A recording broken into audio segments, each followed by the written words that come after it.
8h10 sur Europe 1, c'est la suite du journal de 19h avec Sébastien Krebs et Nathalie Lévy. Et on s'intéresse à l'actualité de demain. On prend un temps d'avance, Nathalie.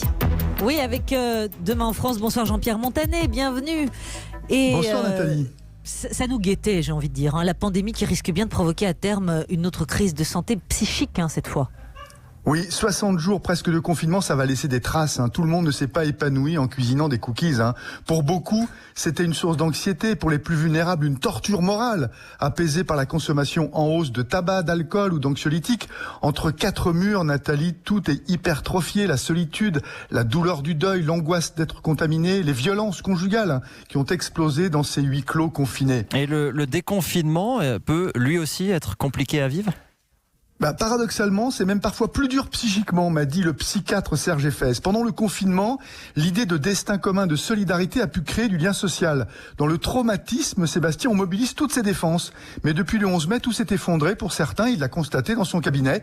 Émergent alors les angoisses personnelles, liées à une vie de couple malmenée par trop de promiscuité ou aux incertitudes du monde d'après, avec le spectre du chômage.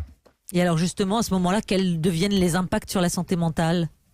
La capacité de résilience va dépendre des individus. Ces stress post-traumatiques peuvent être la source, selon Serge Effès, d'angoisse, d'insomnie, de cauchemars passagers, mais aussi, plus graves et plus longs, de périodes de dépression, de tentations suicidaires, de phobies. Aujourd'hui, certains angoissent à l'idée de revoir du monde. C'est peut-être ça, Nathalie, la deuxième vague. Des troubles psychiatriques en grand nombre, alors que les services spécialisés manquent de moyens et d'effectifs. Tiens, ça n'a pas changé.